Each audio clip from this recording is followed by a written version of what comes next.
nossos pregadores, ou o pregador já está aqui. Gostaria que vocês colocassem de pé, pastor Marco.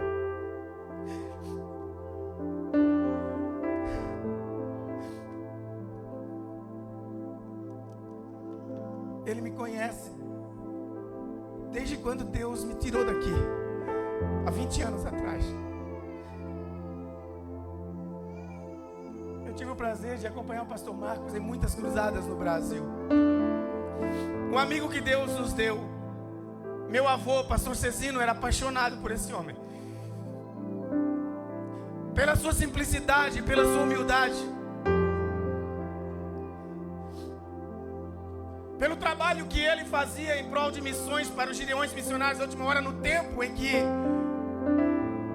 muitas cruzadas, que ele não pedia valores, não pedia nada, que ele ia apenas por amor à obra missionária que nós realizávamos.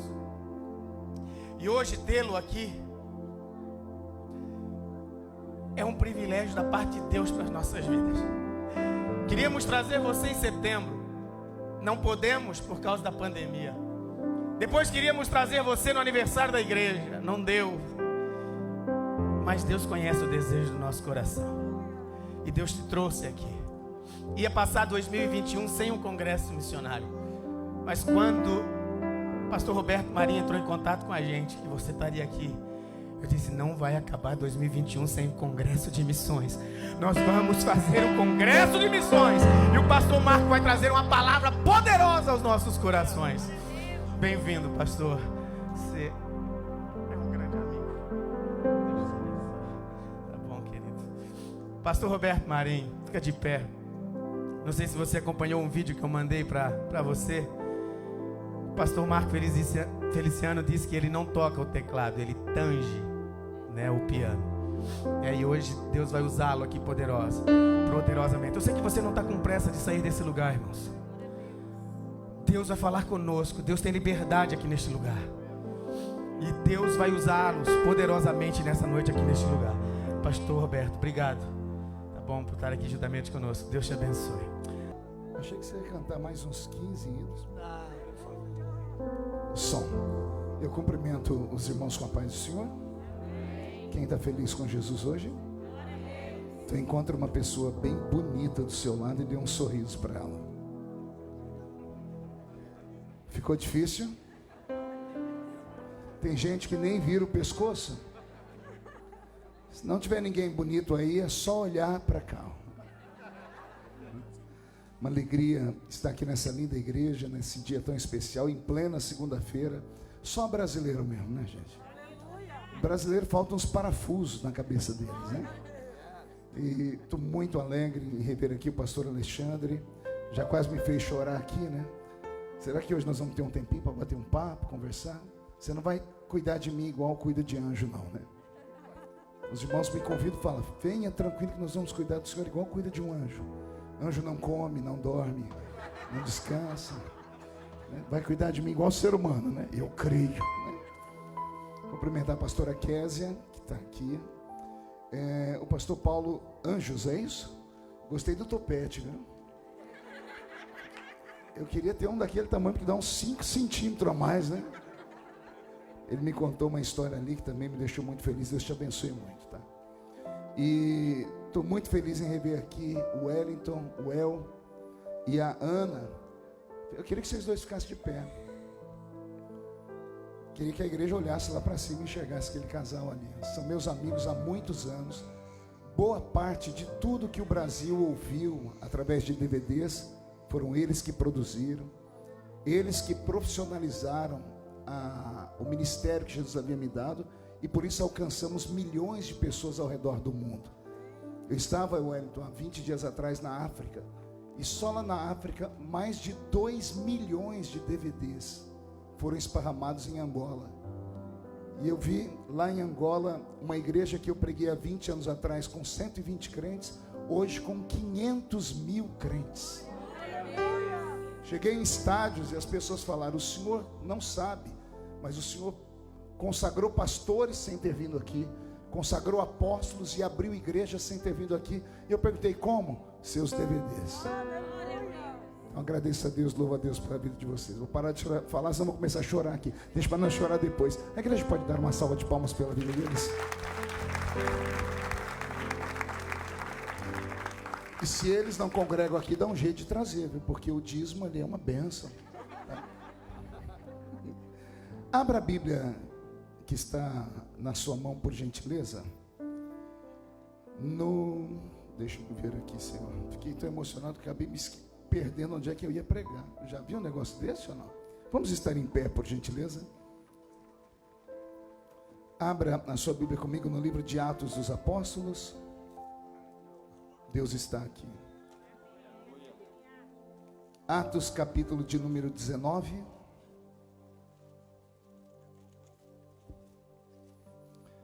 Atos dos Apóstolos, capítulo de número 19.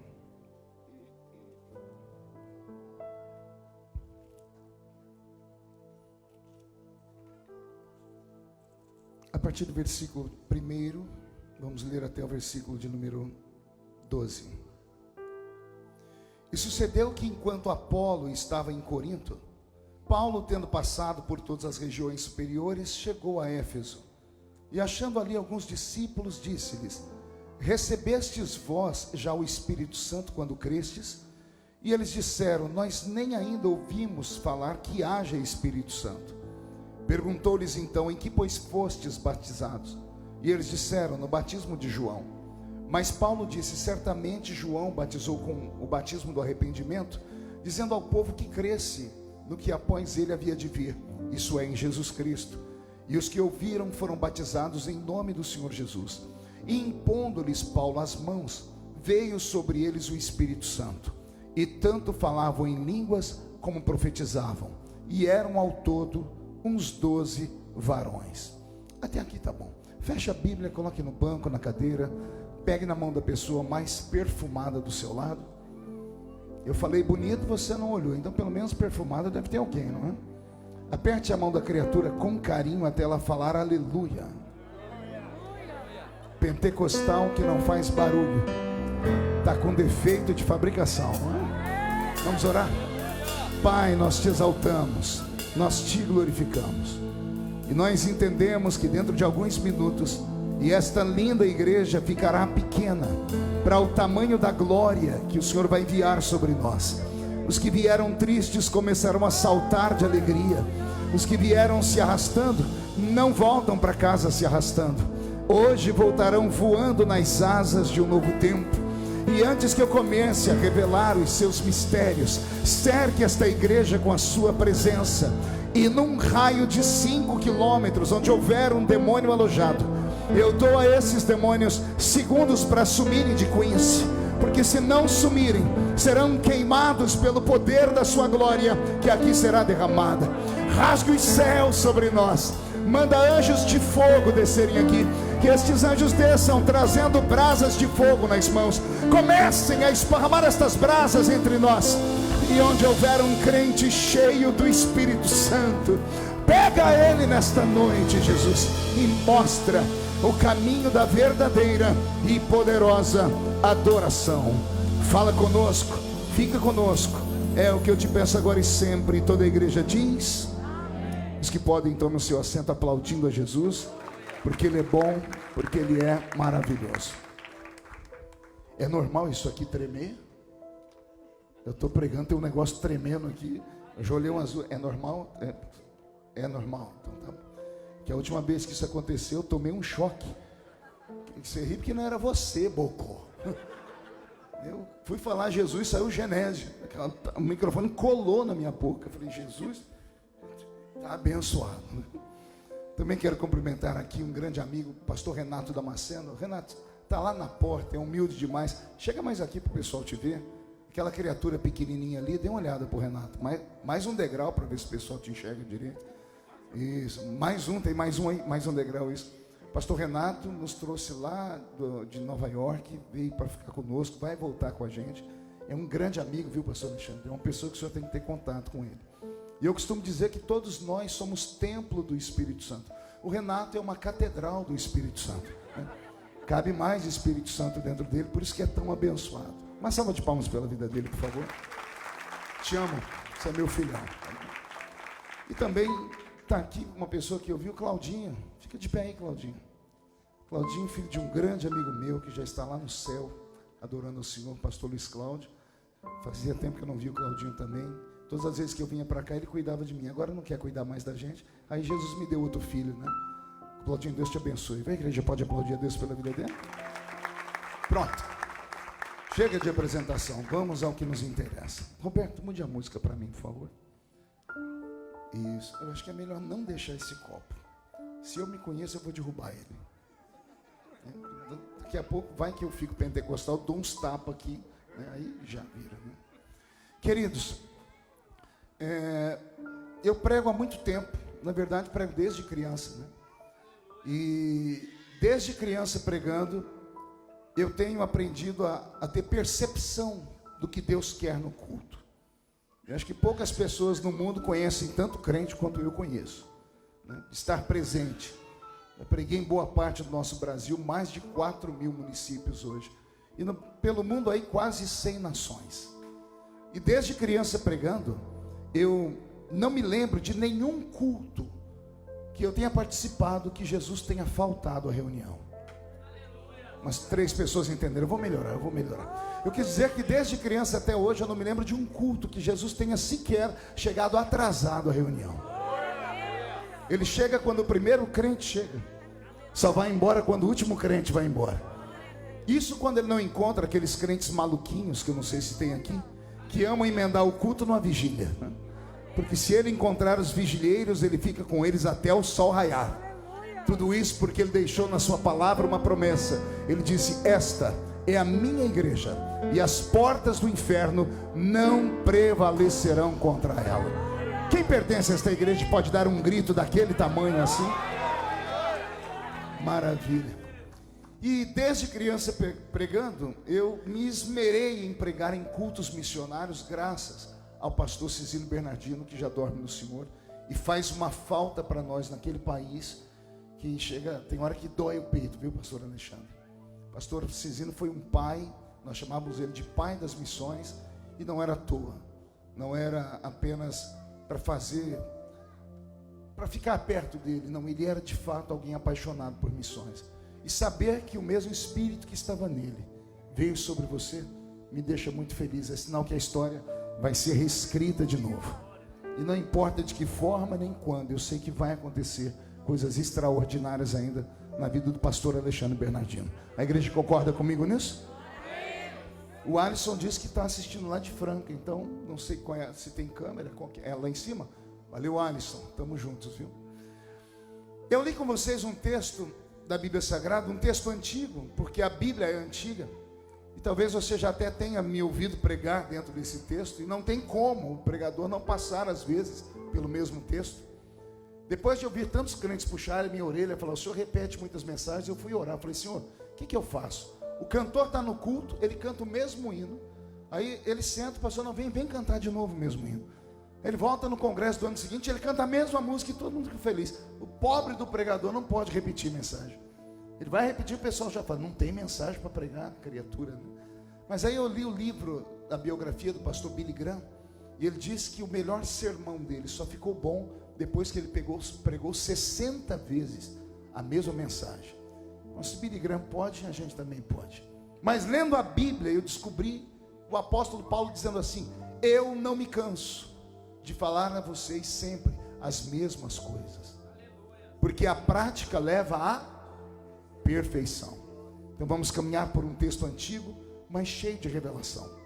Aqui no capítulo 19 do livro de Atos dos Apóstolos, eu tenho uma das histórias que envolvem o maior apóstolo que Jesus teve aqui na terra, em termos de conhecimento e em termos de poder, não em termos de intimidade nem de amizade, porque os mais amigos, os mais íntimos dele sempre foram Pedro, Tiago e João. Mas foi devido à falência de Tiago e de João e de Pedro, por não terem executado o ídio de Jesus como ele havia mandado, que o Senhor teve que levantar um 13º apóstolo. Eu creio que o apóstolo São Paulo não fazia parte do início do projeto. Ele só vem aparecer quando Pedro, depois de pregar 2 sermões, construiu uma igreja com 8.000 membros. O sonho de qualquer pastor. Você percebeu o que eu disse ou não? 2 mensagens, 2 cultos, e Pedro tem 8.000 membros, 8.000 convertidos. E não eram convencidos, eram tão convertidos que bastou uma palavra de Pedro e os crentes venderam tudo que tinham. Venderam casa, carro, fazenda, sítio e colocaram aos pés dele. E depois de ter uma igreja tão grande, Pedro esqueceu que o evangelho não era só para Jerusalém. Era Jerusalém, Samaria, Judeia e até os confins da terra. E por causa de Pedro, Tiago e João, que se esmeraram em pregar ali naquelas províncias, Jesus teve que, de última hora, encontrar um elemento surpresa. Teve que levantar alguém diferente. E aprove a ele levantar Saul de Tarsite, que nós conhecemos como Saulo de Tarso. A palavra Saulo não existe na língua hebraica. Ele existe Saul, como o rei Saul lá do Antigo Testamento. Foi aportuguesado pelo padre João Ferreira de Almeida. Então, Saulo de Tarso, a cidade dele chamava-se Tarsite. Um moço pequeno, de baixa estatura, cabeça agigantada, calvo por natureza. Há quem diga que era caolho e manco de uma perna. Olha a criatura que Deus vai usar para virar o mundo de cabeça para baixo. É ele que, na sua fúria, nos seus problemas interiores, nas suas crises, pega todos os sentimentos ruins e verte contra uma igreja, contra uma religião que está nascendo. O apelido dessa religião era O Caminho, que mais tarde se chamou cristianismo. E só existe o cristianismo por causa desse Saul de Tarsite, porque é ele quem consegue separar o judaísmo do cristianismo. Se não é Paulo, o nosso cristianismo seria um cristianismo judaico ou um judaísmo cristão. Foi ele que brigou com Pedro lá na carta aos Gálatas, no capítulo 2, dizendo: eu tive que resistir a Pedro na face, porque Pedro não entendeu que Deus deu a ele o evangelho da circuncisão e a mim o evangelho da incircuncisão. Era a maneira de Paulo dizer: Deus levantou Pedro para os judeus que gostam da circuncisão, mas o Senhor me levantou para pregar para os bárbaros, para pregar para aquele povo chamado de gentios. E quando a Bíblia diz gentios, não tem nada a ver com gentileza, eram sinônimo de pagãos. Para os judeus só existiam eles, e o restante eram pagãos, pessoas que não mereciam nem o respeito. E é para esse povo que Deus levanta esse moço chamado Saul de Tarsite. E é lá no caminho de Damasco, na velha estrada que ainda existe, que vai para aquela cidade que ainda também existe, que aquele nanico de 1,5 metro, amparado por um séquito de soldados pretorianos, que ele havia recebido de presente, porque a religião da época, o judaísmo forte, haviam dado a ele cartas, para que ele pudesse ter autoridade, não apenas para fechar aquela religião que nascia, aquela seita, mas também para matar, se alguém parasse na frente dele. E é ele quem consegue a proeza de quase extinguir o cristianismo. E às vezes quando eu leio o Atos dos Apóstolos, eu fico meio perturbado, porque imagino vocês que Pedro, como eu disse, em 2 pregações ganhou 8.000 almas, somente Pedro.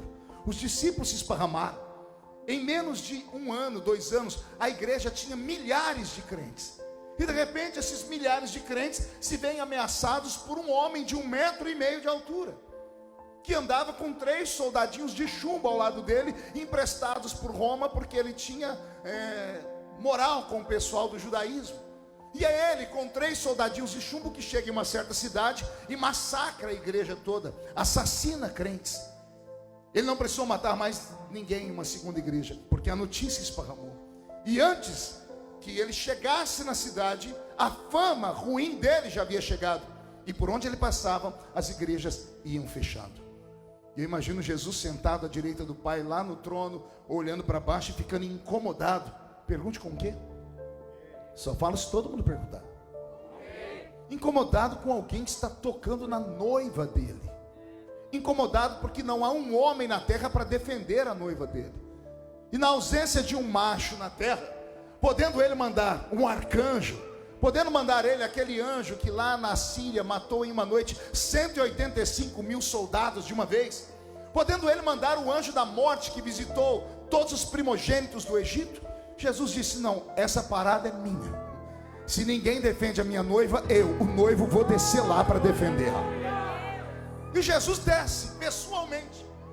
E a glória dele explode diante daquele nanico e dos soldados, que não viram nada, mas sentiram tudo e saíram correndo. E o nanico, que podia ter saído correndo, não sai. Ele cai de joelhos. Isso mostra a inteligência dele. Ele já conhecia muito o ritual cabalístico do judaísmo. Ele conhecia muito Deus, porque ele era um religioso daqueles fariseus bem acirrados.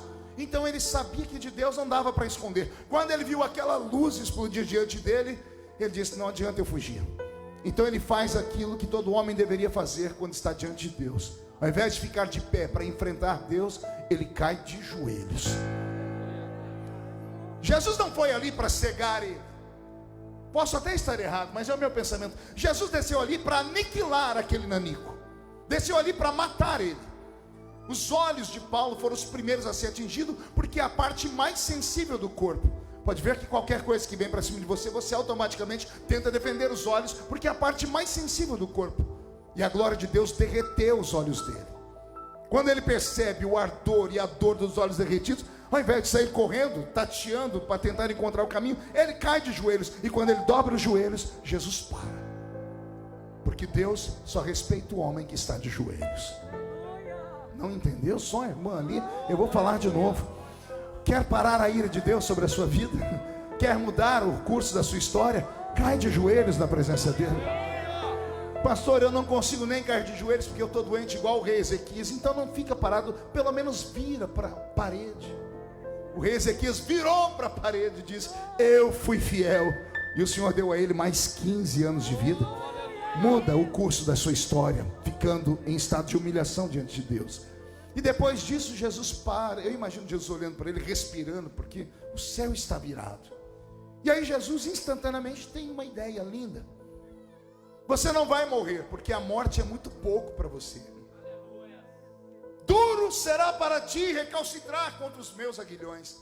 Eu vou fazer algo com você, Saulo, que é pior do que a morte. Você vai ver o quanto importa sofrer pelo meu nome.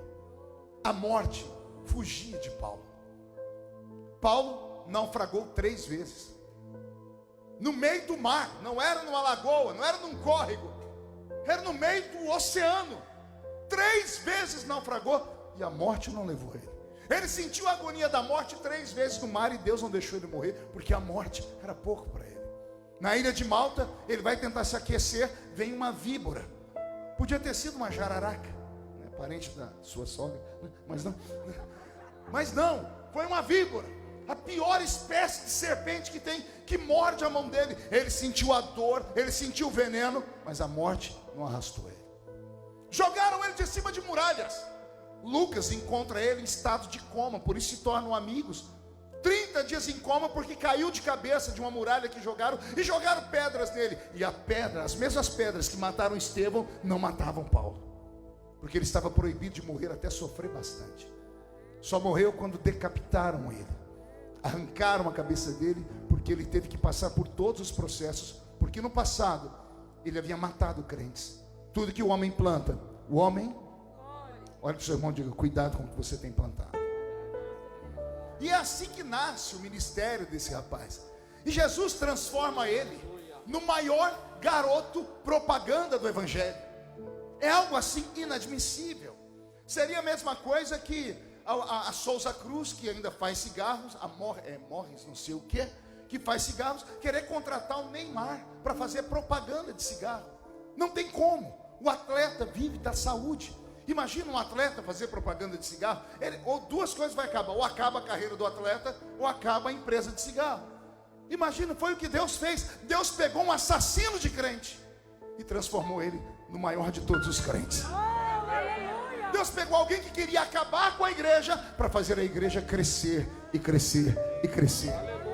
Meu Deus é mestre em reescrever histórias. Ele é mestre em pegar a maldição e transformar em bênção. Quem sabe essa segunda-feira não foi marcada por isso, porque não estava na nossa agenda até alguns meses atrás. Aí Deus abriu essa agenda e te trouxe para cá. Não foi só para rever um amigo, nem para ver o polêmico deputado, nem para ver se a minha barba estava branca mesmo. Jesus te trouxe aqui porque Ele quer mudar a sua história hoje. Ele quer transformar a maldição em bênção, mudar o curso da sua história, fazer todos aqueles que te olham de cima para baixo pararem, porque não vão te encontrar mais embaixo, vão ter que olhar para cima para te encontrar voando nas asas do vento. E se alguém acredita nisso, não dá um grito, não, dá um berro de glória a Deus aqui, por favor. Aleluia. Então assim começa a história desse grande Saul de Tarshite. A história dele é muito linda, porque quando ele sai cego daqui, o Senhor já muda o nome dele. E ele vai para a cidade onde está Simão, o curtidor. Ficava à beira da praia. Quem vai a Israel visita a casa de Simão, que ainda existe lá. Foi lá que ele ficou, à beira do mar. Simão era um grande amigo dele. Ele passa 3 dias em jejum e oração. Oração, jejum e cego. E aqui, outra coisa que mexe comigo. Roberto, muda a música porque vai ser quente agora. Ele estava lá em jejum e oração. A oração e o jejum subiu ao céu. E Deus quer mudar a vida dele. Ao invés de Deus ir lá no pastor presidente da igreja de Jerusalém, ou Deus ir no vice-presidente João, ou Deus ir falar com um dos apóstolos, o Senhor vai na casa de um homem chamado Ananias, um ilustre desconhecido. Alguém sabe alguma pregação de Ananias? Tem algum versículo que Ananias falou aí? Vocês conhecem? Algum milagre que ele tenha feito? Um ilustre desconhecido, só que era um profeta. E profeta não é ungido por homem, é ungido por Deus. Pastores até têm a confirmação de homens, mas profeta, não conheço nenhuma igreja que unge alguém a profeta. Pode até ter, mas eu não conheço, não das igrejas raízes. E esse era um profeta, e o Senhor disse: Ananias, levanta. Pois não, Senhor. Anota o endereço: rua chamada direita, nome do dono da casa, Simão Curtidor. Pega o vidro de azeite, porque você vai ungir alguém. E ele todo empolgado, porque profeta gosta desses mantos de revelação.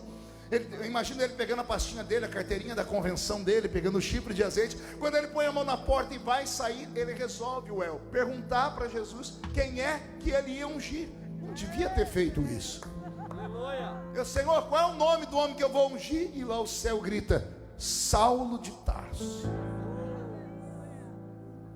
Eu imagino Ananias olhando para cima, abriu a porta, viu se ninguém escutou a heresia, fechou a porta, botou a pastinha do lado, o chifre de azeite, a carteirinha da convenção, e disse: Senhor, vamos conversar aqui. O senhor tem certeza? Por que, Ananias? Esse aí não é aquele? É aquele. É o assassino? O assassino. O que tem cartas com autorização para matar os crentes? O que tem carta com autorização para matar os crentes. O que fecha a igreja? O que fecha a igreja. O que tem o espírito do anticristo? O que tem o espírito do anticristo. Senhor, mas esse homem não presta. Olha só, a criatura querendo dar conselho para o Criador. O empregado querendo falar para o patrão que o patrão está errado. Tem juízo na cabeça esse cidadão? Não tem nada. Jesus podia ter feito 1 milhão de coisas, mas resolveu deixar escrito só para a gente ver que ele passou vergonha. O Senhor disse para ele: Ananias, por acaso eu faço alguma coisa errada? Você enxerga um palmo na frente do seu nariz. Eu enxergo o futuro. Ele não presta para vocês hoje, mas para mim, ele é um vaso escolhido. Ele é um vaso escolhido. E aí depois disso os olhos dele se abrem, aí que ele fica mais crente mesmo. E ao invés de ele voltar para a cidade de Tarshite, onde ele vinha de uma família aristocrática, porque ele era advogado.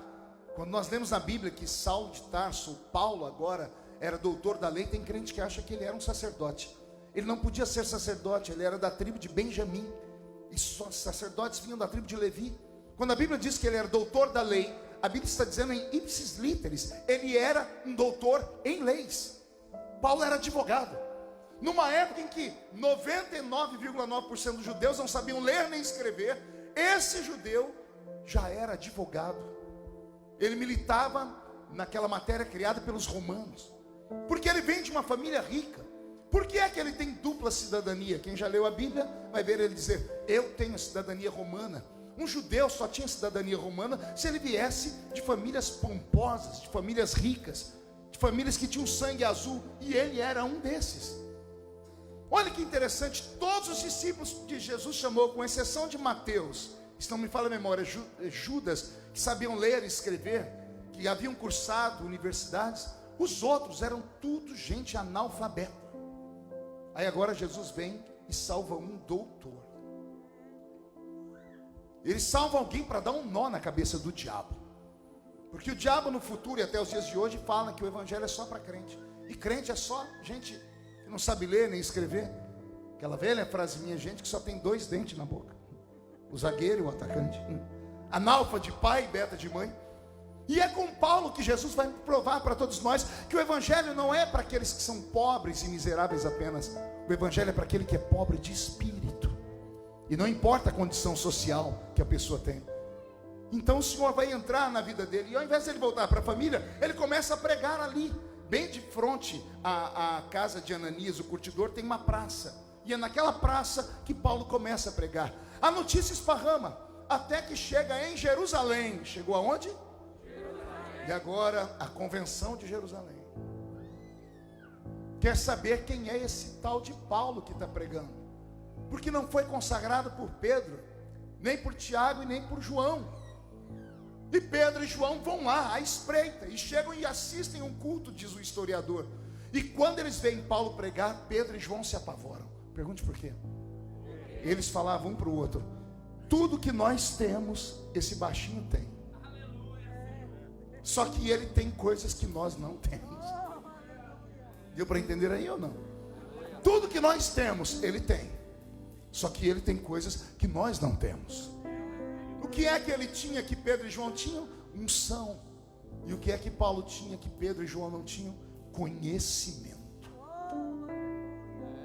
Era doutor, sabia falar, era poliglota. Os crentes amam falar que Paulo falava em mais línguas do que todo mundo, e todo mundo acha que era língua de anjos, né? Não, ele era poliglota mesmo. Era um homem extremamente preparado. E o que é que Pedro e João fazem com Paulo? Simplesmente fazem aquilo que todas as vezes que alguém se sente ameaçado faz com a ameaça: isolam ele, mandam ele ficar na cidade de Tarsite até a poeira baixar. Que poeira? O escândalo. Porque o homem que veio matar os crentes se tornou um pregador dos crentes. A família dele seria perseguida se alguém soubesse. Roma poderia ter uma convulsão e mandado mais soldados para saber o que estava acontecendo. Então o argumento dado por Pedro e João para que Paulo ficasse isolado na cidade dele foi esse: se você não se esconder agora, possa ser que a igreja sofra uma perseguição 100 vezes maior. E ele, como todo novo convertido, acredita no que o pastor fala. E ele voltou para a cidade de Tarsite. Só que voltou como um crente fanático. Tentou pregar para a família e a família o expulsou e o deserdou. Ele que tinha escritório de advocacia perdeu todos os seus clientes. Ele que era um homem influente, começaram a chamar ele de maluco. Ele foi morar na rua. E na rua aprendeu a costurar. O doutor da lei, o advogado, teve que perder tudo e foi aprender a costurar tenda. Ah, Jesus. De onde é que você acha que ele arrumou aquela história? Eu sei viver com pouco e com muito. Nada me separa do amor de Cristo. Nem a altura, nem a profundidade, nem a largura. Eu sei padecer necessidade e sei viver em abastança. Porque nada me separa do amor de Cristo. É assim que o missionário de verdade é forjado. E ele vai lá, e ele fica esperando a poeira baixar. Fica esperando o quê? Pergunte para o seu irmão, porque brasileiro que vem para a América, salvo alguns que vêm em paz, o resto vem só debaixo de luta. Foge das dívidas, foge da sogra, foge da lei, foge de tudo. Mas a maioria nem entra pela porta certa, vem lá pelo México, né? Correndo atrás dos coiotes. Então é luta. Então você entende o que é escândalo. Quanto tempo leva para um escândalo ser esquecido? Quanto tempo leva para uma poeira abaixar? Quanto tempo você esperaria até que aqueles que deveriam cuidar de você voltem para de fato cuidar de você? Um mês, um ano? Paulo esperou 14 anos. Quantos anos eu disse? 14. E você ainda está achando que o mundo gira em torno do seu umbigo? Só você que sofre? Não foi um ano, não foram 10, Alexandre. Foram 14 anos de abandono. 14 anos costurando tenda, e ele se transformou num homem fechado e bruto. Por isso que Paulo é uma pessoa muito difícil na Bíblia. Ninguém conseguia andar do lado dele. Barnabé começa o ministério com ele e abandona ele. João Marcos começou com ele, ele mandou João Marcos embora, dizendo que ele não prestava. No fim da vida, ele se arrepende e diz: traga João Marcos e a minha capa que eu esqueci em Troas, porque hoje eu vejo que João Marcos é importante para o reino. Ele se tornou uma figura difícil, porque ele carregava traumas daqueles que deveriam amá-lo, protegê-lo, mas eles, ao invés disso, o abandonaram. Eu tenho ultimamente falado muito sobre paternidade. Não sei se já chegou aqui esse tipo de ensino. A palavra pai, ela tem como sinônimo pastor, e vice-versa. A palavra pastor, presbítero, bispo, papa e padre, todas elas têm a mesma conotação com pai. Diga comigo, pai. E se um pai é pai de verdade, ele tem que pelo menos fazer 3 coisas com o filho. Primeiro, dar ao filho proteção. Segundo, dar ao filho uma direção. E terceiro, dar ao filho limites. Porque o pai que ama dá limite. O pai que ama protege, e o pai que ama dá direção. Se isto é a função de um pastor, eu tenho dificuldade, Wellington, em olhar para trás e lembrar dos meus pastores. Porque eu não tive pai. Eu tinha patrões. Eu tinha chefes. Eu tinha gente que olhava para mim e dizia assim: senta, deita, rola, finge de morto, agora late. Aí sim, eu prestava para eles. Isso não é pai. Tem muitas pessoas que vieram para esse país por causa disso, em busca de oportunidades. E quando chegam aqui, encontram as oportunidades. Quem ficou lá no Brasil ainda ri deles aqui. Foi lá para a América e agora virou pastor. Não é que virou pastor, é que lá onde estavam ninguém reconhecia eles.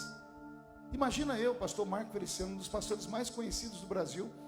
Para ser consagrado a pastor, tive que vir aqui para a América, porque lá no Brasil não me aceitavam como pastor. O meu pastor não acreditava na minha chamada. Dá para acreditar nisso?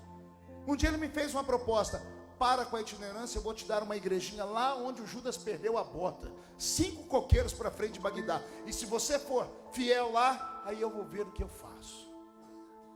E deixar para trás todas as pregações lindas que Deus me deu e impactar o mundo, porque não eram pais. Pessoas que não são criadas com pai de verdade sofrem demais. Alguns até tiveram pai, mas a paternidade foi abusiva. Um pai que pisava, um pai que esbravejava demais. O pai de verdade não tem vergonha do filho. O pai de verdade não tem inveja do filho. Qual é o sonho do pai? Ver o filho ser melhor do que ele. Sim ou não? Cadê os pais que estão aqui? Tudo que a gente faz não é pelos filhos. Mas tudo que eu não tive, meu filho vai ter. Aí você nasce em uma igreja e o seu pastor diz assim: vai ficar sentado lá, provar que tem chamada. Eu sei o que eu passei. Não foi diferente com Paulo. Pedro e João jogaram ele fora e abandonaram ele. Até que um dia, em uma reunião de oração em Jerusalém, Deus levantou um profeta, e o profeta gritou assim: apartai para mim Barnabé e Paulo para a obra que eu os tenho chamado. Aí deu uma confusão. Pergunte por quê. Barnabé todo mundo conhecia, era presbítero em Jerusalém. Paulo ninguém conhecia. Ninguém sabia quem era esse Paulo. Não tinha nenhum membro na igreja com o nome de Paulo. Tiveram que ir perguntando de irmão para irmão, até que alguém lembrou de uma história de um certo Saul de Tarshite, que ficou cego, e alguém diz: parece que o nome dele foi transformado em Paulo, e era o único da história. E Barnabé pega o seu carrão, senta no seu jumentinho e vai até a cidade de Tarshite. Chegando lá, ele pergunta pelo tal Paulo. Ninguém conhecia Paulo. Disseram: aqui tem um tal de Saul. Ele que ficou louco. Ele vai até encontrar Saulo de Tarso, e ele encontra o eremita sentado dentro de uma tenda, perna cruzada, nanico, cara cerrada, costurando tendas. A tradição diz que ele olha para Paulo e diz assim: o senhor é Paulo? Ele diz assim: olha, eu não tenho tempo para conversar, deixa aí o que tem para ser costurado, custa tantos denários, o senhor volta dia tal para pegar. Era assim a conversa dele, o homem magoado, machucado. Até que Barnabé grita com ele, diz assim: não, irmão Paulo, eu estou aqui porque o Espírito Santo escolheu a mim e você para fazer uma obra. A tradição diz que o velho Paulo ficou em pé, não perguntou mais nada, pegou o que tinha para pegar, saiu lá do lado de fora do seu comércio, subiu na sua caminhonete, porque baixinho gosta de carro alto. E ele tinha caminhonete, tinha um camelo, um dromedário de 2 corcovas. A tradição diz que ele sentou nas corcovas do camelo e disse: irmão Barnabé, vamos embora que eu estou atrasado. Faz 14 anos que eu estou no óleo, 14 anos buscando a minha chance para pregar. E assim nasce o ministério dele. E detalhe, não começa pregando em grandes igrejas, eles vão pregar na cidade de Antioquia. Diga comigo, Antioquia. Pense numa igreja que matava pastor. Você já ouviu falar disso? Tem lugares que matam pastores. Era Antioquia, povo pobre, a cor da pele deles era acima do caucasiano, sofriam preconceito, pastores nenhum conseguiam ficar ali. Aí chega Barnabé e Paulo. Barnabé foi consagrado a pastor porque era um homem rico, um empresário no ramo de madeiras. O sonho dele era ser pastor. E alguém fala para Pedro: temos que consagrar, senão nós vamos perder esse rapaz. Não, mas não tem igreja, não tem uma igreja que ninguém quer, e ele não precisa de dinheiro porque o dízimo dele é alto. Vamos mandar ele para, mas ele não sabe pregar. Não, tem o tal do Paulo que vai junto com ele. Barnabé dirige o culto, mas quem prega é Paulo. Barnabé conhece todo o ritual, canta os hinos da harpa, lê a Bíblia, faz a oferta. A hora de pregar, vamos ouvir aqui o irmão Paulo. E Paulo sabia pregar, conhecia tudo, e ele prega. E nada melhor do que você ouvir uma pregação gostosa, uma pregação bonita. É bom ouvir quem tem o que falar. Tem gente que, pelo amor de Deus, só enche linguiça, como diz lá no Brasil. Mas quem tem o que falar, você ouve a pessoa pregar 1 hora, 2, 3 e não se cansa. E Paulo tinha esse talento. E depois que ele prega o primeiro culto, a notícia esparrama em Antioquia: está chegando um avivamento aí. Pode ir que tem um pregador de verdade. No segundo culto, Paulo prega e a glória de Deus desce. A tradição diz que do terceiro culto em diante, Paulo começou a andar por caminhos que nem Jerusalém caminhava. Pergunte quais. Ele abriu na igreja um tapete da revelação. E ele começou a pregar aquilo que os olhos não viam, aquilo que os ouvidos não ouviam, aquilo que não havia subido ao coração do homem. E quando ele começa a falar de sinais, prodígios e maravilhas, o Espírito Santo foi atraído à igreja. E os crentes começam a receber batismo com o Espírito Santo durante a pregação dele. Eu imagino Barnabé fazendo uma anotação aqui: bom, palavra ele pregou direitinho, batismo com o Espírito Santo tem em Jerusalém, então está tudo certo. Só que depois que começa a acontecer batismo com o Espírito Santo, a igreja começa a encher. E os crentes começam a vir com mais vontade. E Paulo pregava e os crentes eram renovados. Diz a tradição que um dia um crente falou em língua estranha mais alto que os outros, e Paulo parou o culto e apontou o dedo e disse: o irmão entende o que falou? E ele: não, pois eu entendo. E ele interpreta a língua do irmão. Barnabé está apavorado aqui, dizendo: até língua estranha tem em Jerusalém. Interpretar a língua. E ele pergunta: irmão Paulo? Pois não, Barnabé. Isso não tem em Jerusalém. E Paulo diz: mas tem em Antioquia. Porque eu não recebi de Pedro nem de João o que eu recebi do Senhor, isso também vos ensinei. Por que você acha que cada vez que Paulo dá um ensinamento ele diz: eu recebi do Senhor? É porque as outras igrejas não tinham isso. Era uma revelação que Deus havia dado a ele, e os crentes eram obrigados a aceitar, porque revelação é revelação. Deus não dá para qualquer um. Revelação é mistério. Diga mistério. E mistério tem 3 qualificações na Bíblia. Primeiro, Deus, e somente Deus, sabe o que é. Segundo, Deus só revela no tempo certo.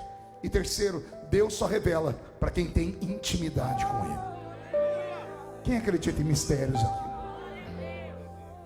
Depois que tem línguas estranhas e interpretação, a igreja já não cabe mais de gente. O povo quer ver sinais. Deus é real para eles. Começa a igreja a ficar entupida de gente. E um dia Paulo resolve orar pelos enfermos. Barnabé quase tem um infarto. Mas Paulo chama os enfermos e põe a mão sobre a cabeça deles. E Barnabé anota: bom, isso em Jerusalém tem. Porque Jesus diz: porão a mão sobre os enfermos e os curarão. Só que dos cultos em seguinte, começou a vir tanto doente das províncias que Paulo sozinho não dava conta de orar por eles. Aí Paulo comete uma gafe. Pergunte qual? Ele pega um lenço. Pode deixar aqui. Ele pega o seu suor, ou ele passa no seu corpo, e ele chama um diácono. Cadê um diácono? Me ajuda aqui, vem cá, pastor Paulo. Eu não dou conta de orar sozinho. Enquanto eu estou orando aqui, pega esse pano e põe em cima daquele doente ali. Vai lá. E quando ele coloca, o doente é curado. Pode pôr no outro. E o demônio se manifesta e começa a sair. Pode pôr no outro. E de repente a igreja é tomada por uma unção de milagres. Barnabé se apavora. Pergunte por quê? Porque em Jerusalém só ora com imposição de mãos. E Paulo começa a orar colocando o lenço dele. E aí Barnabé para o irmão: Paulo, desculpa, mas em Jerusalém não se cura com lenço. E Paulo diz: lá não, mas aqui sim. Por quê? Porque eu recebi do Senhor que não existe dom de curar os enfermos, mas existem dons de curar os enfermos. Vocês já devem ter prestado atenção nessa leitura da Bíblia, né? 1 Coríntios capítulo 12, na galeria dos dons, todos os dons aparecem no singular, com exceção do curar os enfermos. Na parte de curar os enfermos não aparece dom, está escrito dons, no plural. Por que dons no plural? Porque não se cura apenas de um jeito. Não se cura apenas com a mão, se cura com um copo de água, se cura ouvindo uma oração no rádio, se cura levando uma flor, se cura orando pela roupa de uma pessoa. Porque se a roupa de Paulo curava, por que a sua não pode curar? O Deus de Paulo é o Deus dessa igreja, ou não é? Sim ou não? Pastor, mas lá na minha igreja não tem. Lá não tem, mas aqui em Jerusalém vai ter. Aqui em Antioquia vai ter, aqui em Quincy vai ter, porque o que Deus quer é isso. Para que servem os sinais da Bíblia? Por que Jesus curava os enfermos? Para mostrar que ele era bom? Não, era para atrair as pessoas, para as pessoas saberem que Deus era o Deus que havia curado. Alguém encontrou Lázaro andando por aqui, por Quincy, esses dias ou não? O Lázaro da Bíblia? Cadê Lázaro? Me diga, cadê o Lázaro da Bíblia? Morreu, mas ele não foi ressuscitado. Depois de ressuscitado, ele morreu de novo. E o cego de Jericó, alguém encontrou ele por aí enxergando? Bartimeu? Não. Então para que Jesus curava? Ele não curava só para mostrar que ele era o tal, era para atrair as pessoas. Missões se faz com sinais. Eu vou repetir: missões se faz com sinais. E não espere os sinais virem apenas do apóstolo Valdemiro, porque ele tem. Também não espere os sinais virem do missionário Henrique Soares, porque ele também tem. Só que o que eles têm, qualquer um aqui dentro pode ter. Não me convenceu o seu grito, eu vou repetir. Qualquer um que está sentado aqui nesta igreja nesta noite, que buscar e desejar, podem receber este talento, estes sinais, porque Deus ainda é o mesmo.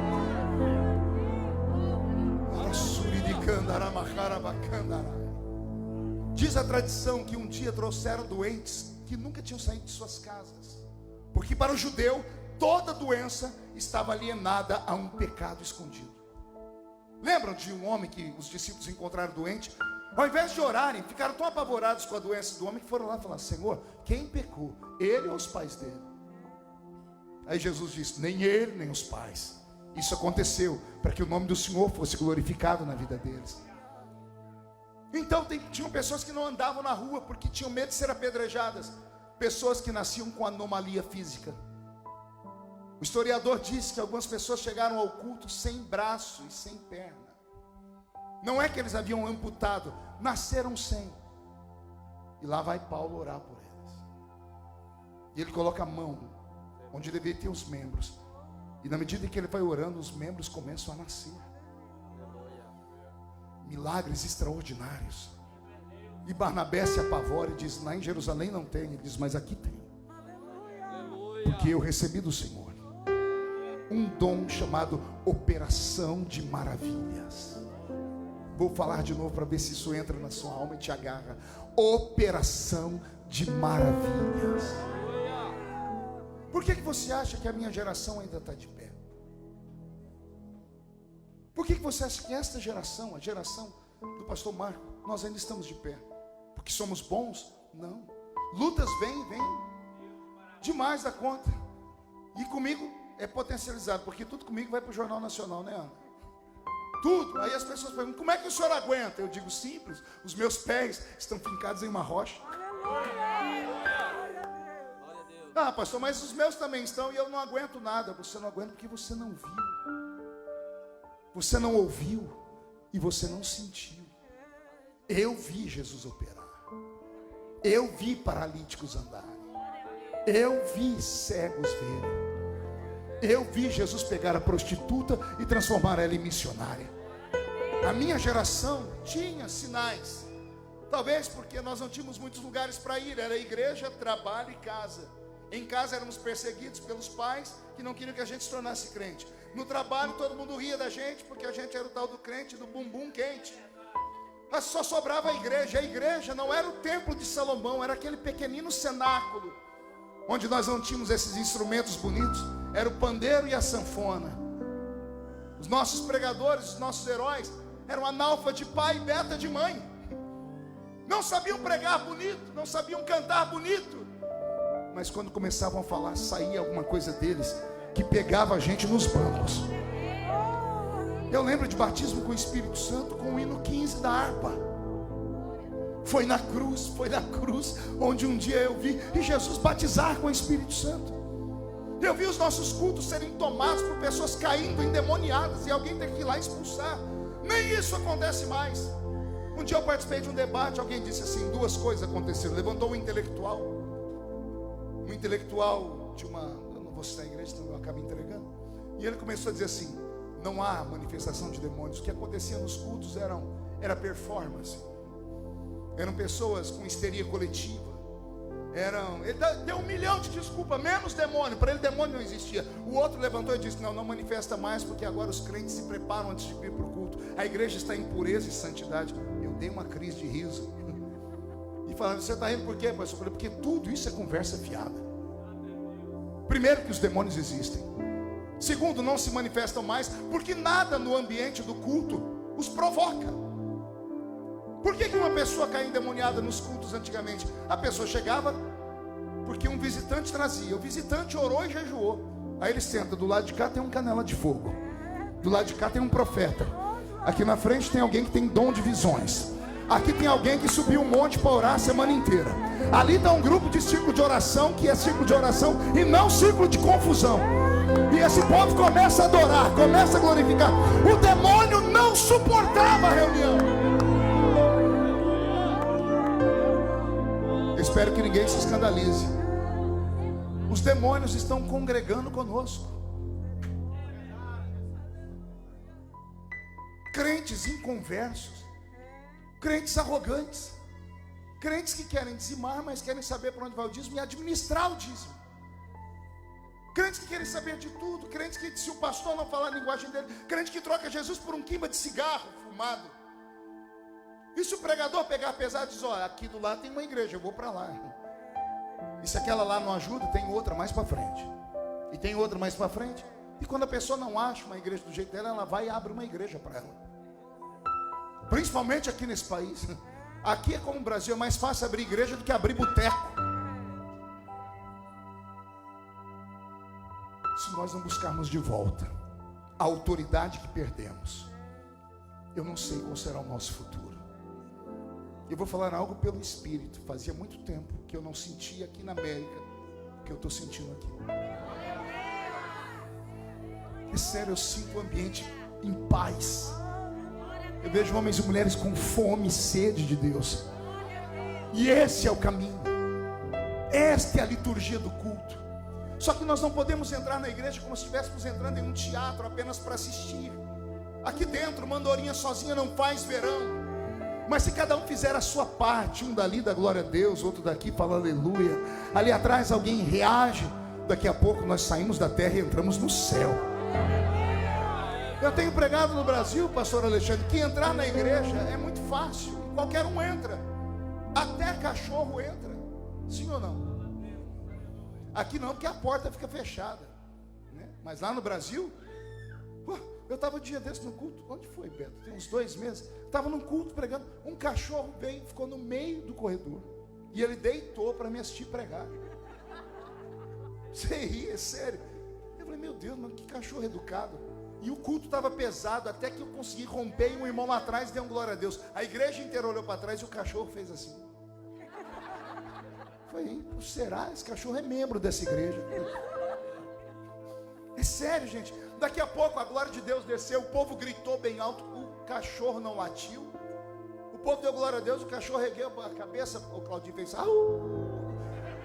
Eu olhei pro cachorro, um diácono aqui perto do púlpito bateu o pé no chão e disse, eita que o cachorro está crente. Eu falei, tá não, querido. E ao invés de ele ficar quieto, ele falou, tá, crente sim.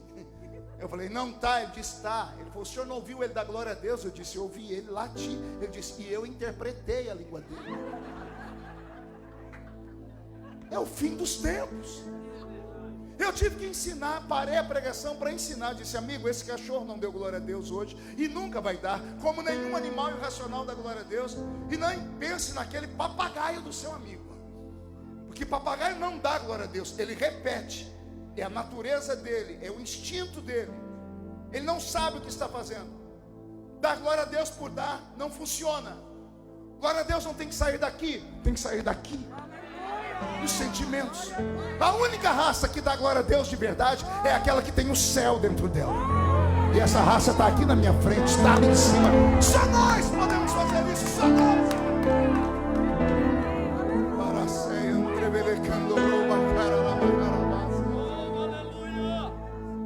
É esse Paulo que vai ter um ministério gigante. E depois de muitos anos, ele abandona Barnabé, estava naquela empolgação, e ele chega na terceira maior cidade da Grécia, chamada Éfeso. Diga comigo, Éfeso. E ao entrar na cidade, como jovem pregador, cheio de ímpeto, mas que lhe falta a maturidade, ele começa a pregar e ele recebe pauladas, pedradas. E se ele não foge para o cais do porto e se esconde em um navio, ele teria sido morto ali. Do jeito que ele chegou, ele foi embora de Éfeso. Passam-se os anos. Paulo está na cidade de Corinto. Houve um congresso na cidade de Corinto. Diga para o seu irmão, houve um congresso em Corinto. Diga, essa história que nós estamos fazendo aqui não é invenção do Alexandre. Isso tem desde a Bíblia. A igreja se reunia uma vez por ano, no dia de Pentecostes, para comemorar a sua inauguração. Quem já leu o Novo Testamento, nas epístolas de Paulo, vai lembrar ele falando assim: quisera eu ter estado convosco nesse Pentecoste, mas fui impedido pelo Espírito de estar. No dia de Pentecostes as igrejas se reuniam. Cada igreja hospedava um congresso. E Paulo está vindo em Atos 19 de um congresso na cidade de Corinto. Diga comigo, Corinto. Vamos participar do congresso em Corinto? Vamos lá? Roberto, muda a música aí. Imagine um congresso de um dia só. Um congresso com 3 pregadores. 2 pela manhã, 1 à tarde. Na verdade 4 pregadores. 2 de manhã, 1 à tarde e 1 à noite. Imagine aqui a igreja de Queens receber um convite para pregar, dizendo assim: olha, vem estar conosco no aniversário desta igreja, a igreja Poirmã. E lá assim o nome dos pregadores. Estará conosco pregando Pedro, Paulo, João e um tal de Apolo. Se você veio e está aqui, amanhã você tem que trabalhar. Eu sei que tem gente que quase dormindo de cansaço, só para me ouvir. Imagina o que você faria para ouvir Paulo pregar, Pedro. Eu imagino as pessoas no anfiteatro e o pastor de Corinto todo alegre, dizendo assim: irmãos, vamos começar o congresso. E agora pela manhã vamos ouvir 2 ensinamentos. Primeiro vamos ouvir aqui o apóstolo São Pedro pregar. E lá vai Pedro pregar. Imagina o Pedro, cara fechada, sofrido, olhando para todo mundo. É o pastor presidente tem cara fechada mesmo. Ele olha para todo mundo e diz assim: eu quero pregar hoje sobre o fim dos tempos, porque a terra e os elementos que agora nela existem, ardendo em fogo, se desfarão, e serão queimados todos aqueles que traírem o Senhor, pecadores não arrependidos. E Pedro desce o cajado, 1 hora de palavra, e está todo mundo em silêncio. Não é silêncio de reprovação, é de temor. Pedro devolve o microfone que não existia.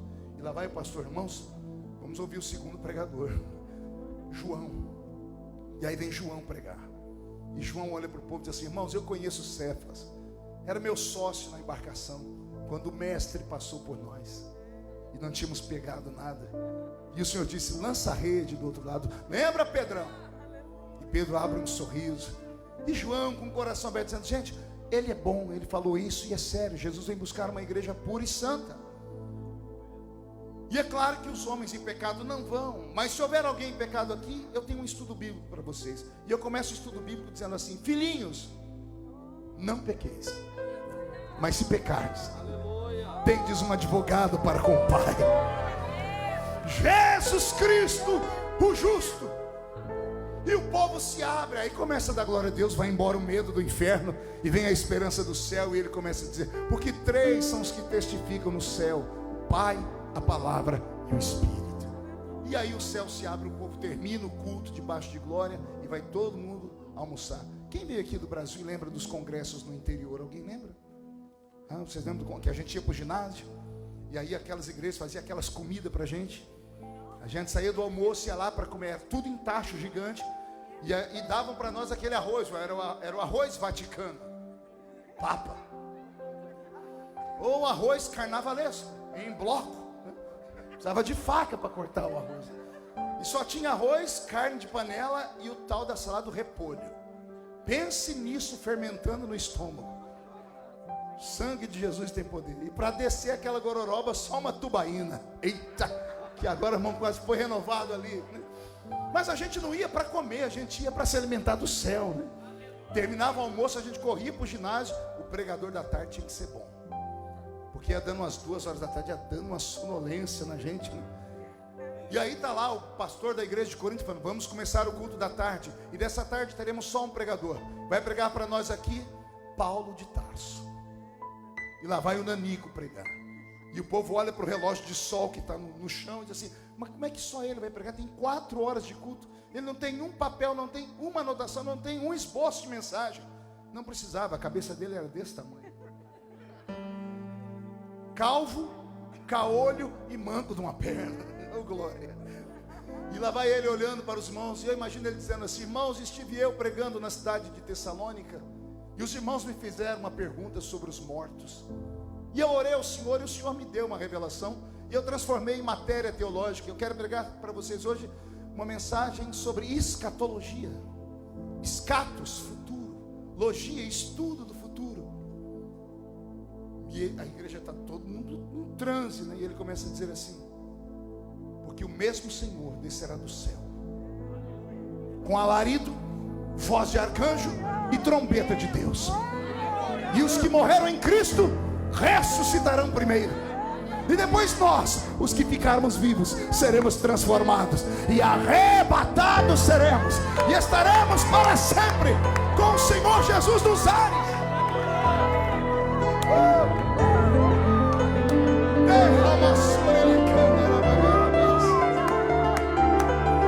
O culto termina debaixo de uma apoteose.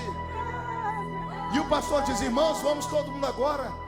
Vai para cada um para casa do irmão, vamos tomar um banhozinho rápido e voltar para o encerramento do culto à noite. E aí, não sei se você lembra da época das festas, a gente ia para casa dos irmãos, pastor Alexandre, e o banho que a gente tomava era o tal do banho tcheco. Era tcheco aqui, tcheco aqui. Camisa toda amassada, a gente não tinha luxo, interior não tinha hotel, não tinha nada, mas era uma alegria. E a gente chegava no ginásio, no culto à noite, porque o culto à noite era mais esperado, porque era o culto onde o evangelista ia pregar. De manhã ensinavam os pastores e mestres, à tarde mais alguém com sabedoria, mas à noite era o culto da tampa da chaleira voar. Aí vai pregar à noite, encerramento do congresso de Corinto, um pregador chamado Apolo. Qual é o nome dele? Pergunta para o seu irmão: já tem algum versículo escrito por Apolo na Bíblia? Tem algum sermão dele? Não tem nada sobre Apolo na Bíblia. Nada, a não ser uma fala de Paulo dizendo assim: não há entre nós nenhum pregador como Apolo, que tenha tanta eloquência com palavras. Imagine como é que esse homem era, para Paulo elogiar ele. Devia ser uma mistura assim de T.D. Jakes com Benny Hinn, com Paula White, Juanita, com Alexandre Bernardino, Billy Graham, e uma pontinha da unha assim do pastor Marco Feliciano. Eu tenho que vender meu peixe. Eu não sei o que Apolo pregou, mas eu tenho certeza que aquele culto terminou do jeito que eu quero que esse aqui termine.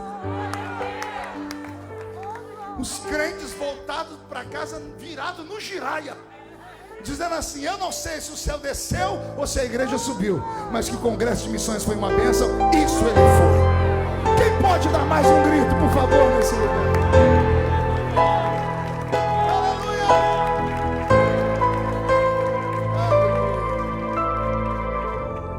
Aqui em Atos 19, o historiador diz que, terminado o culto na igreja de Corinto, fizeram uma comida onde os pastores se reuniram, e o apóstolo Pedro fez uma proposta a Paulo. Irmão Paulo, sabemos nós da sua luta, sabemos nós que o senhor tem enfrentado a morte, e sabemos como o senhor é importante para a igreja, e nós não podemos te perder.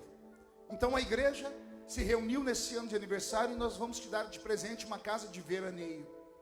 O senhor vai descansar, vai ficar escondido e vai escrever suas cartas para nós. Qualquer pregador ficaria feliz, não Paulo.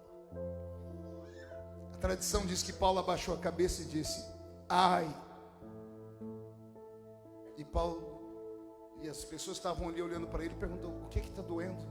É por causa da comida? Ele: ai. Ai o que, Paulo? É a cabeça porque te jogaram de cima do muro? Ai. Ai o que? É a mordida da serpente ainda?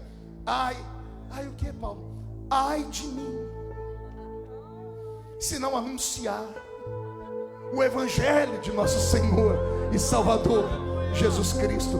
Ai de mim, tirem tudo de mim, menos as almas, porque o apóstolo é missionário. A igreja vencida pega um dinheiro do veraneio e dão para ele de oferta, e ele ora aquela noite: Senhor, para onde eu devo ir? E o Espírito disse: é chegada a hora de você ir a Éfeso. E imagino ele tremendo, dizendo: mas eu já estive lá quando mais novo e fui expulso. E o Senhor dizendo: agora é hora de você estar lá, porque agora você tem maturidade. Ele desce no porto da terceira maior cidade da Grécia, e ao invés de chegar pregando, tentando chamar a atenção das pessoas, ele vai caminhando. É um ancião, calvo, caolho, manco de uma perna, andando e observando. Os gregos vão passando por ele, aquelas beldades, homens gigantes, mulheres lindas, olhando para ele. Quando passam, uma devia olhar para ele e dizer assim: o que é que a mãe dele fez para Zeus? Deve ter jogado pedra na estátua de Hades. Acabaram com Poseidon, a deusa deve ter amaldiçoado um homem para nascer feio desse jeito, porque os gregos eram belos, e Paulo é um nanico. Só que o céu está aberto, e Deus olha para Éfeso.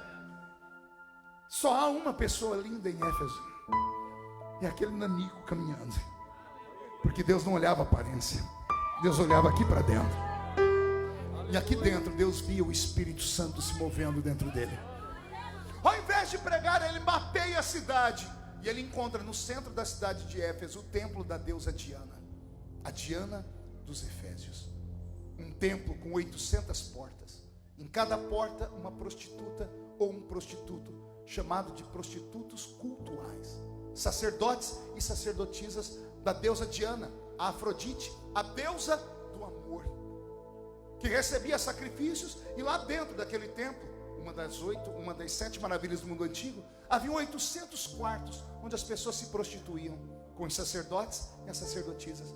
Às vezes um homem com 5 mulheres, às vezes uma mulher com 5 homens, às vezes 5 homens com 5 homens, mulheres com mulheres, às vezes mulheres com animais, homens com animais, porque era esse o culto dos Efésios, era esse o espírito que comandava aquela cidade. E quando Paulo percebe o que existe ali, ele entende porque ele apanhou no início.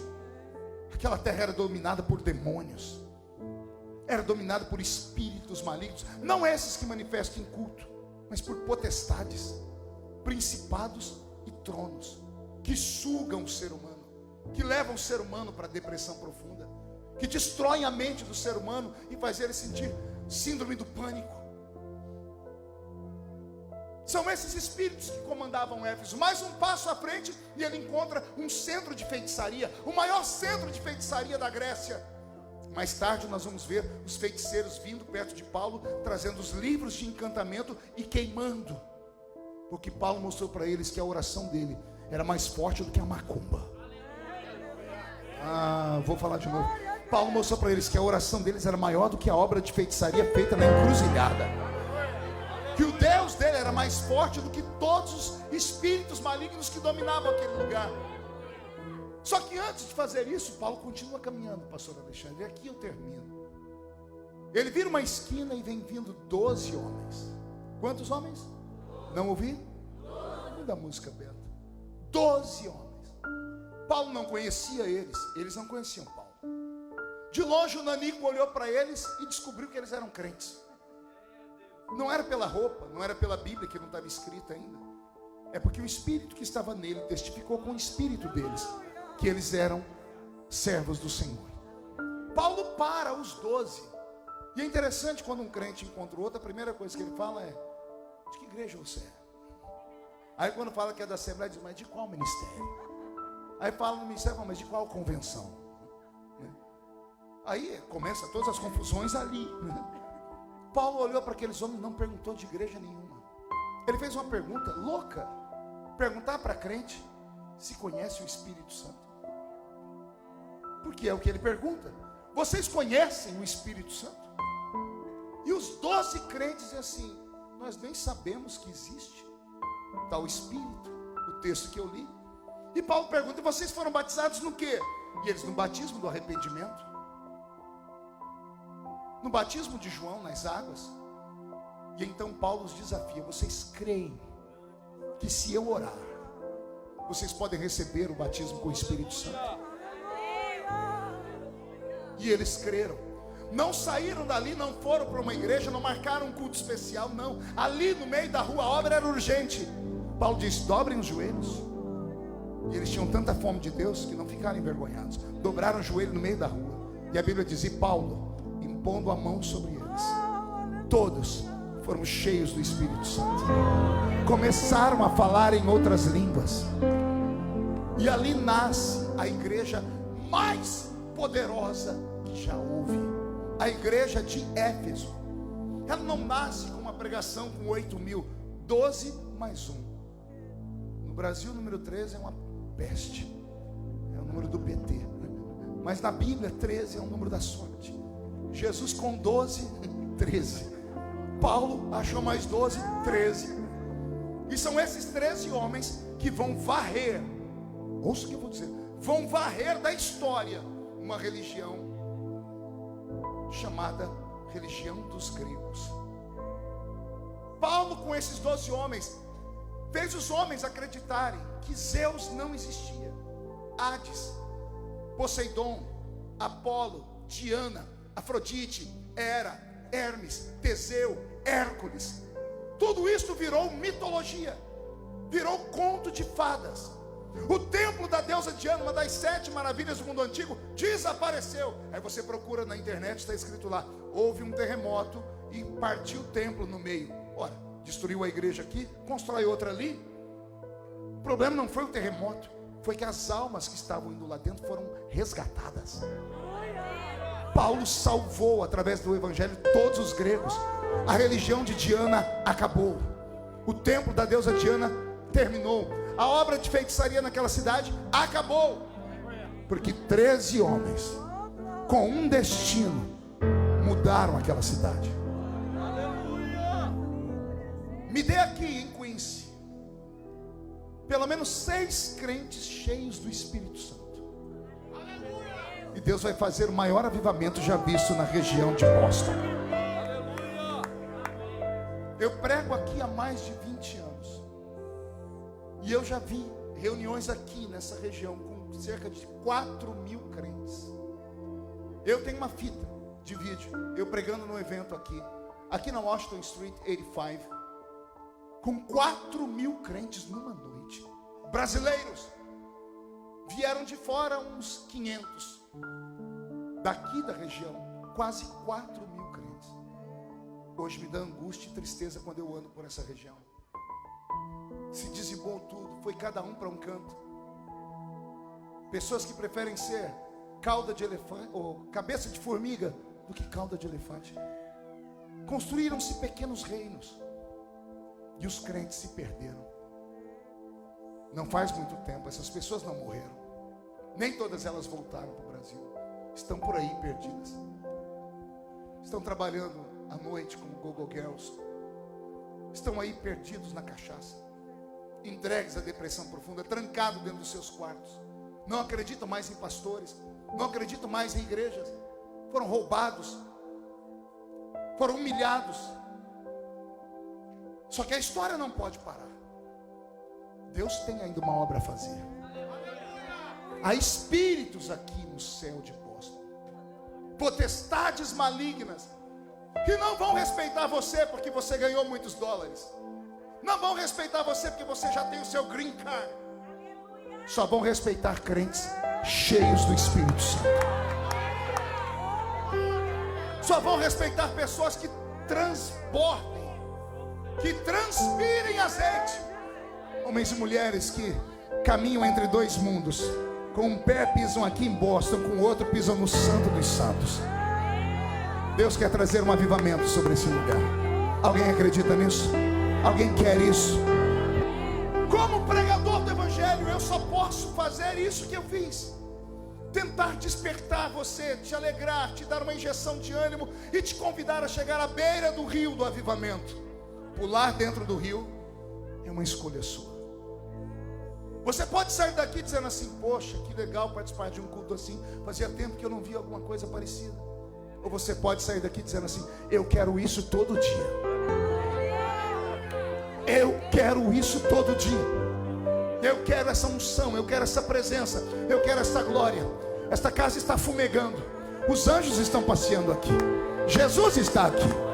E Ele é tão grande que os pés dele estão pisando o centro dessa igreja, mas a face dele está diante dos serafins que estão cantando: Santo, Santo, Santo é o Senhor dos exércitos. E esta terra está ficando cheia da sua glória. Eu desafio os crentes batizados com o Espírito Santo.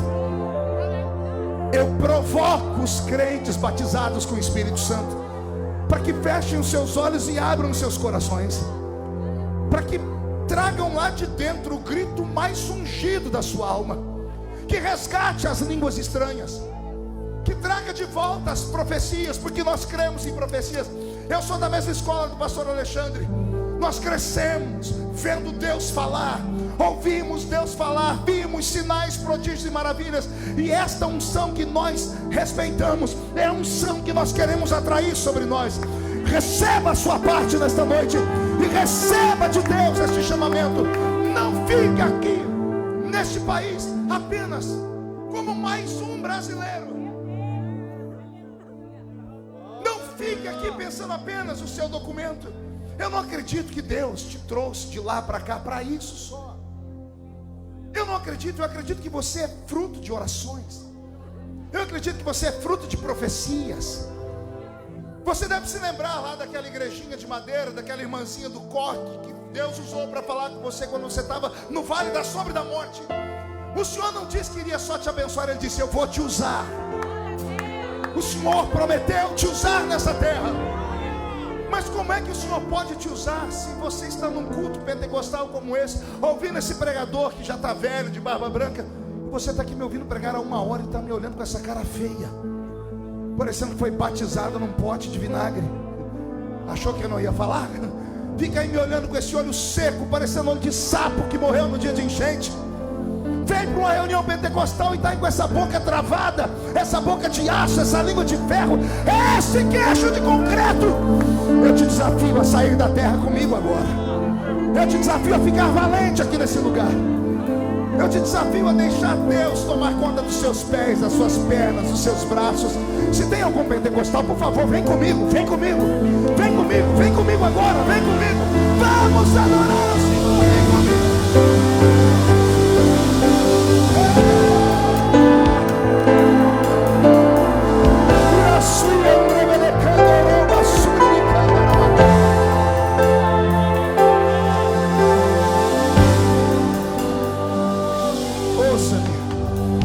Vamos estar em pé os que podem. Todos os que estão sentados e podem. Só os que podem, os que não podem, tudo bem.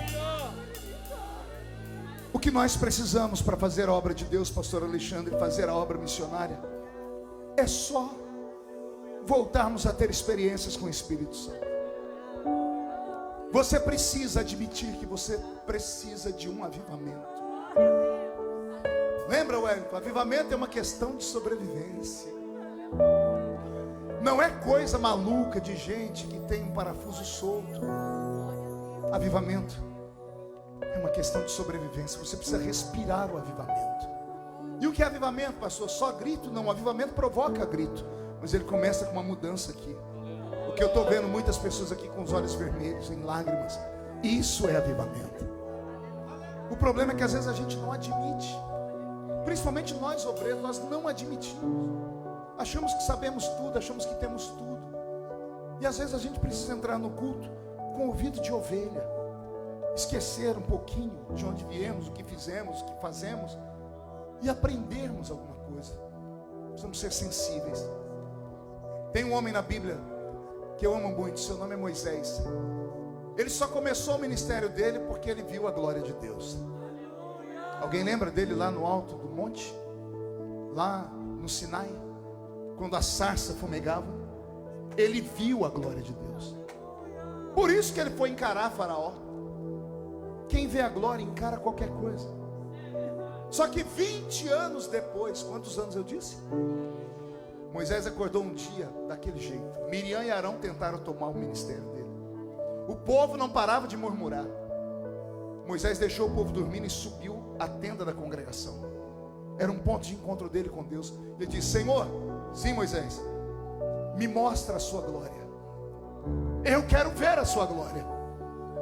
Imagina Deus dizendo: mas eu já te mostrei a minha glória. Falei, não, Senhor, aquele avivamento foi para aquele tempo. Eu preciso de outro.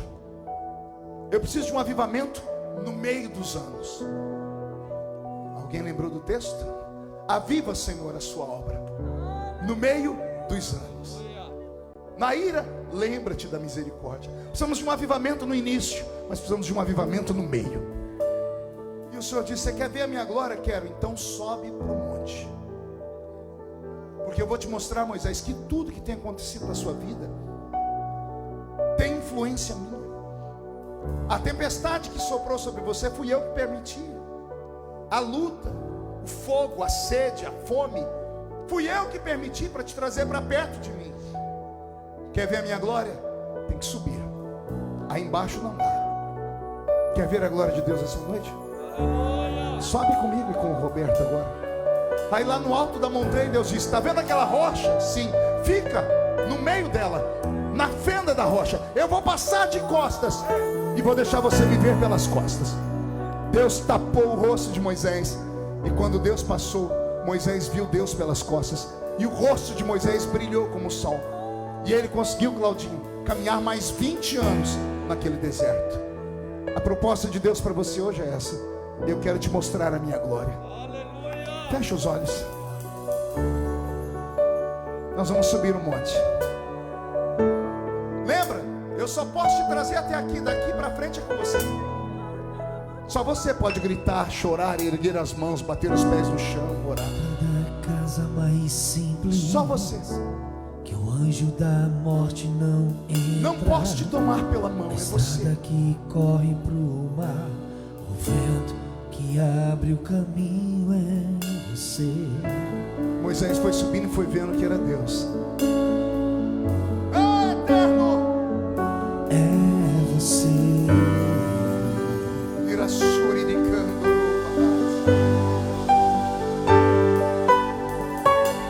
A nuvem que aponta o destino é a mesma que encobre o passado.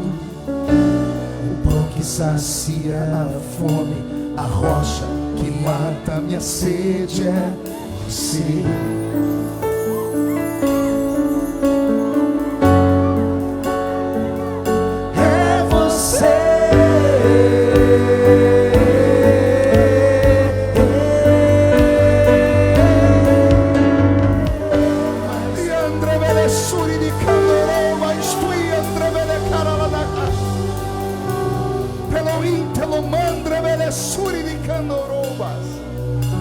Eu profetizo, Senhor, que depois dessa noite os irmãos e as irmãs que vieram aqui nunca mais serão os mesmos. Que quando este culto terminar e eles voltarem para casa, voltarão debaixo da sua Shekinah, com a força deste alimento vão caminhar mais 40 dias na sua presença. Que nesta madrugada o Senhor visitará com sonhos proféticos, e o Senhor devolverá para nós a unção da profecia, da interpretação das línguas, da cura divina, dos dons de operação de maravilhas, do discernimento de espíritos, da palavra do conhecimento, do dom da fé.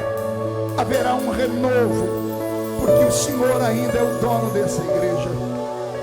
Para terminarmos, de olhos fechados, levante a mão direita para o céu comigo, aberta, e diga em nome de Jesus. Toda a igreja diga em nome de Jesus. Todos os demônios que lutaram contra a minha vida, a minha chamada, a minha alegria, o meu fervor, os dons do Espírito Santo, eu ordeno, venham para a palma da minha mão. Feche a sua mão com autoridade. É um ato profético. Eu vou contar até 3. Você vai jogar no chão e vai pisar em cima. E aí você vai encontrar umas 2 pessoas e vai dizer para elas: Jesus vem buscar uma igreja viva. Seja uma igreja viva. 1, você nunca mais será o mesmo. 1,5, sua família sentirá orgulho de você de novo. 2, quem viver verá para ver o que acontecerá aqui em Queens. 2,5, o estado de Massachusetts voltará a ser o estado do avivamento dos Estados Unidos da América. 3, jogue no chão, pise em cima.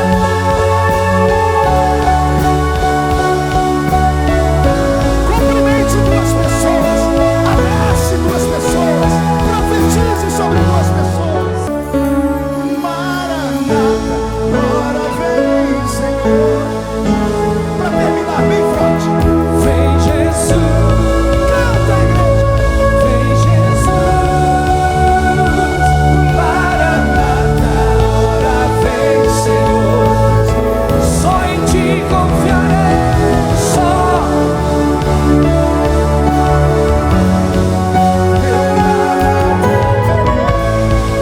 Em frente eu irei, pois eu sei que vivo está. E um dia voltará do céu, para sempre reinarás. Aleluia.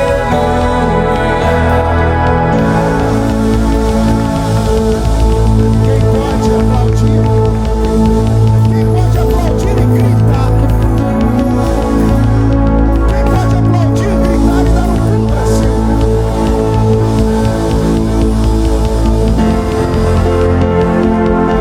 Sai da frente, Satanás! Estamos em guerra!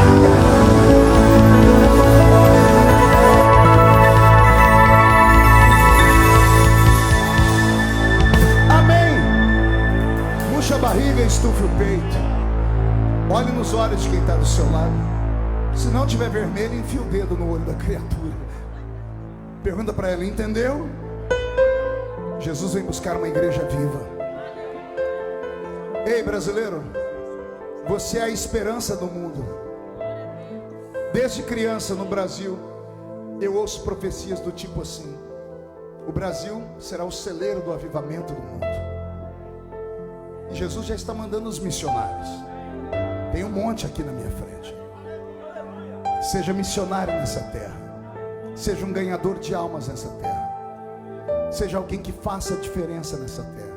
E entenda que todo o seu sofrimento aqui é só um estágio.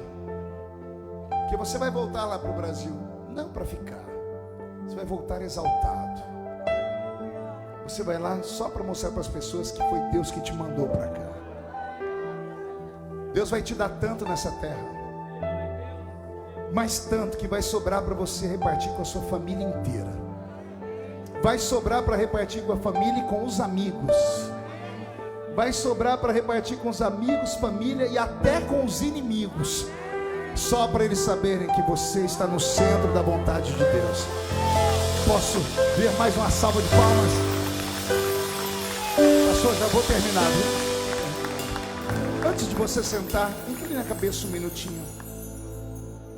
Será que tem alguém entre nós que está afastado dos caminhos do Senhor? Alguém que há muito tempo não entrava em uma igreja, veio hoje atraído pelo convite, ou pela propaganda, ou pela curiosidade. Entrou aqui e disse: se tu ainda me amas, fala comigo, Senhor.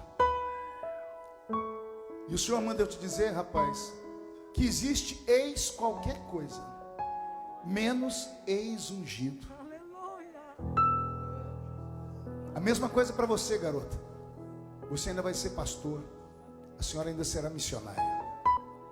O problema é que o lugar onde você está agora, Deus está impedido de te ajudar, porque como você pertencia a uma igreja tradicional, a igreja, quando viu que você deixou de ir, te excluiu. E a exclusão de um crente provoca o apagamento do nome da pessoa lá do livro da vida. Sabia disso? Está escrito em Mateus 16 e 18: quando 2 de vocês desligarem na terra, será desligado do céu. Por isso você sente vontade de morrer, de matar e até de se matar. Porque quem já pisou no Santo dos Santos em outro lugar não consegue viver. Se você tiver coragem de devolver para Deus hoje a sua vida, eu vou orar para Jesus devolver para você tudo que foi roubado. E o que eu faço, pastor? É um caminho antigo, é o altar. Se você tiver coragem de vir aqui na frente e entregar sua vida para Jesus, eu vou orar por você. Só que você tem que ter coragem. A igreja orando, por isso que eu pedi para todo mundo fechar os olhos. É guerra, é batalha. Enquanto você pensa, você que já pisou no Santo dos Santos, será que tem alguém que não é evangélico? Chegou aqui há pouco tempo, está sofrendo demais, e é o amigo que te trouxe aqui, que tem te ajudado, e a amiga tem dito para você: se você entregar sua vida para Jesus, Jesus vai fazer uma obra. Entregar a vida para Jesus é você sair do seu lugar agora e vir aqui, para que esse pastor coloque a mão sobre a sua cabeça, e aí Jesus vai escrever o seu nome no livro da vida, e aí as portas vão começar a se abrir de uma forma tão grande que você vai ficar apavorado. Pastor, não tem outro jeito? Tem que ir aí na frente. Eu só conheço esse caminho. É preciso que você tenha coragem. A igreja fecha os olhos e eu vou esperar 30 segundos. Tem coragem? Venha. Em nome de Jesus, venha. Não tenha medo nem vergonha. Venha. Escapa-te por tua vida. Carregando a minha dor. Tem alguém? Vem aqui à frente. Deixa eu orar por você. Irmã, dá uma licencinha para o moço passar aí. Ele quer vir aqui entregar a vida para Jesus. Está vindo aqui a segunda pessoa. Está vindo a terceira pessoa. Está vindo a quarta pessoa. E me deu uma nova chance. Cadê você? Vem. Eu vou. Vem, Jesus te quer de volta. Tem mais alguém? Isso, está vindo mais um garoto. Isso, está vindo mais alguém? Mais alguém quer Jesus? Está vindo uma moça. Pastor, abraça ela. Deus tem algo grande na vida dessa moça. Tem mais alguém? Está vindo mais gente aqui pelos flancos da igreja. A igreja está em silêncio, mas o céu está fazendo festa. Está vindo mais uma moça. Está vindo mais um rapaz. Isso. As pessoas estão chorando aqui na frente. Aleluia. E é isso. É o Espírito Santo. Tudo que passou, tudo que ficou pra trás. Ah, meu Deus, mais alguém? Olho pra você, corro pra você, seu amor me chama. O amor dele está te chamando. A igreja estenda as mãos para cá. Ah, Senhor, é tanta gente que não dá para eu colocar a mão sobre eles, mas os seus filhos vão colocar.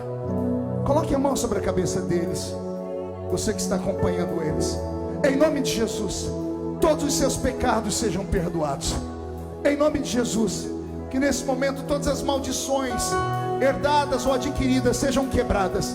Em nome do Senhor Jesus, tudo que foi roubado seja devolvido nessa noite. Em nome do Senhor Jesus, tudo que o diabo fez seja desfeito pelo poder da cruz do Senhor Jesus. E neste momento, ó Pai, o nome deles escrito no livro da vida. E a partir de agora, Senhor, o seu anjo acampando ao redor deles, e vai sair com eles daqui para casa.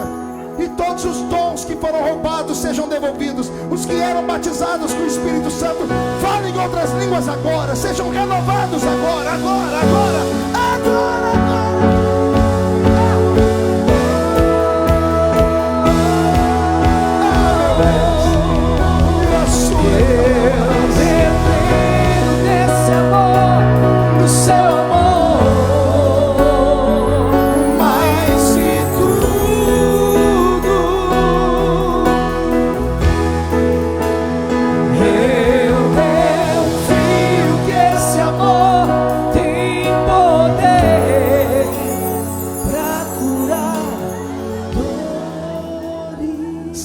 Agradecemos. Recebe essas vidas em nome de Jesus.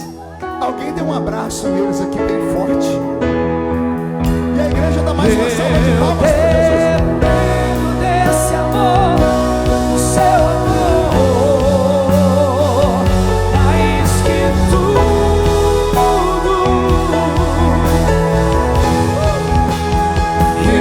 Eu confio que esse amor tem poder pra curar